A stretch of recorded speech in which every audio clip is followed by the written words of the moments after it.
Hi, and welcome to my channel. Thank you for dropping by and checking out this little video.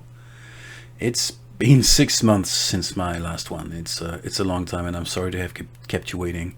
On the bright side, I'm coming back to YouTube for live streams at first, and hopefully more videos that I'll share between here and my under construction Patreon page.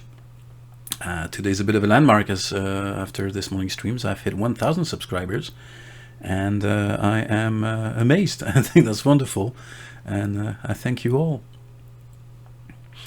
Now, I won't lie, it's been a tough year, and the details of which I won't bore you with, but yeah, just wanted to say thank you for your patience and your support, and for that here are 10 simple drawing tips for you in random order. As a disclaimer, I'll say that none of this is gospel. I'm a neurodivergent, late to the game, self-taught traditional artist. This is just some stuff that worked for me. There's plenty more pieces of advices to give, but yeah, here's a quick list of 10 that maybe will help you a little. Let's get into it. Number 1, and that's a big one. Don't be afraid. Mindset is everything. When you're drawing, you need to dare and understand the consequences and realize that you've got nothing to lose. Whatever is holding you back right now can be overcome. There are resources out there with the answers to all the questions and all your problems. Not challenging your fears is the only way to make sure you won't get anywhere. Keep that in mind. You need to go out there and try things. You got nothing to lose. It won't hurt. With a little work and patience, you will learn, you will improve, and you'll find yourself doing things you thought were impossible. When I started, I remember that as a kid, what frustrated me a lot was seeing drawings in perspective, and they just seemed impossible. Now it's at the core of what I do. Tip number 2, be patient. Rome wasn't built in a day. There are artists, the ones you love and have spent so much time looking at their work and all that. Well, they've spent years and years doing bad drawings before getting to where they are. Improvement does not come in a day, a week, or even a month. You need to be consistent. Practice as often as you can. Don't give yourself deadlines such as, I have X weeks to learn perspective and X weeks to learn light and shading. You're on a long journey, and you don't have full control of how fast it will be. Imagine you're on a train, and the only way to get to your destination is to stay on it.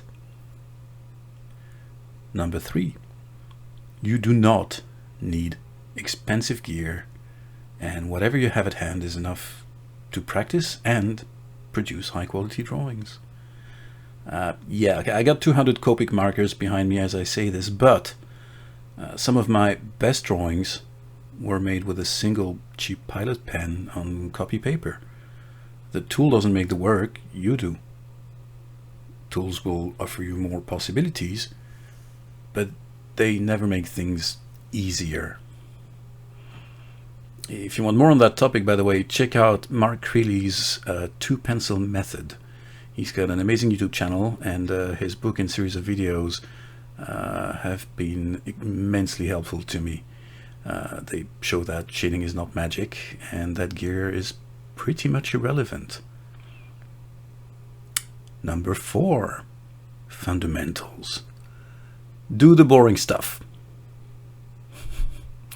We all want to have perfect line work and create beautifully lit scenes with great composition, but these aren't skills that suddenly happen, nor do they come from wishing very hard we had them. There are rules and techniques and exercises to learn and practice. You'll be terrible at it in the beginning, and so did everybody else who started out, even your idols. So learn and practice the fundamentals. Don't skip leg day. And to make it a little easier and less boring, here's advice number 5. 5, have some fun. Learning the fundamentals can be quite frustrating at times, but you can make it more fun by practicing them on subjects you like. You don't have to make hundreds and hundreds of boxes and spheres. You can do the exercises and learn the rules by doing stuff you like to do. Personally, I've always loved architecture. So when I started learning perspective, I did houses and buildings. Very simple at first, then more complicated as time went by. And I did the same when I began to study light and color. No matter what subject is your favorite, you can integrate new techniques in your practice. So go for it. Number 6, another important one. Relax. No page carries your entire value as an artist or human being. Don't put the weight of the weight of the world on your shoulders. If you mess up, so what? Start over or do something else. There are no consequences to failing at a drawing, short of learning from it. So the more relaxed you feel about your drawings, the better they will get and the more you will progress. Learn to accept that you're learning, that every drawing is mileage and every drawing gets you further on your journey, even if it doesn't turn out pretty. For more on that, another channel I recommend immensely is Product Designer Maker. Unlike me, he's a very good teacher, and his insight as a designer and on the mindset for sketching and drawing from imagination has been invaluable to me. I will link all these in the box below, so you have links to check these guys out. Do it. Number 7, don't look for shortcuts. There are none. There, that's a simple one. Number 8, take full advantage of the resources available to you.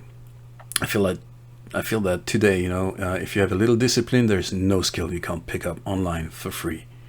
I will link to these guys again, but here's a list of my favorite YouTube channels here, often accompanied by a series of books which are affordable and absolutely worth it. So in random order, here on YouTube, check out Mark Creeley, Alfonso Dunn, Scott Robertson, Modern Day James, Product Designer Maker, and The Drawing Database. This one it has years worth of material of academic courses. It is immense in the amount of knowledge it can provide you. There are many more, but find what works for you and work hard keeping the previous advices in mind. Number 9, don't chase recognition. This might be easier for me, having grown up in the pre-internet world, because I see many younger artists frustrated by the fact they're not getting the amounts of likes or recognition or praises that they think they deserve. Truth is, I don't think we deserve any. We can earn some, but none is due simply because we spent X amount of time on something, or that we poured our hearts into it. My frame of mind when it comes to social media and sharing my work has always been the same. Every view, every like is one more than I would have gotten if I hadn't shared. But none are due to me. Number 10, learn to draw all the things. And by that I mean, don't learn to draw a specific thing, just learn to draw. I see a lot of people online who want to draw one specific thing, which is often a character, and they get stuck. They repeat the same poses, attitudes, or features because they've learned to draw this specific one without truly understanding what makes it what it is. Let me explain. Like, if you want to draw an object like a mug from reference alone, you'll learn to copy that reference. If you learn to draw volumes and understand how objects are built in three-dimensional space, you'll learn to draw all the mugs in any angle or situation. So there you go, 10 random tips. I'll come up with more lists, I'm sure, in the future, and hopefully I will find the time to edit some of my live sessions that I will be doing in the morning, most weekdays at 9 a.m. CET. Monday, Wednesday, Friday are given. I'm going to be aiming at doing between 3 and 5 of those a week. Yeah, and then edit and try to make a half decent video for you to view in time lapse. There you go. That's it for today. Again, thank you so much to the 1,000 of you that have subscribed to this channel. If you haven't, please give it a like and a subscribe here and click the little bell icon to see whenever I upload a new video every once in a blue moon. And remember, live streams 3 times a week, Monday, Wednesday, Friday, 9 a.m. CET. I will be there. In the meantime, you guys take care. Thank you so much for watching this video. I'll talk to you in the next one. Bye.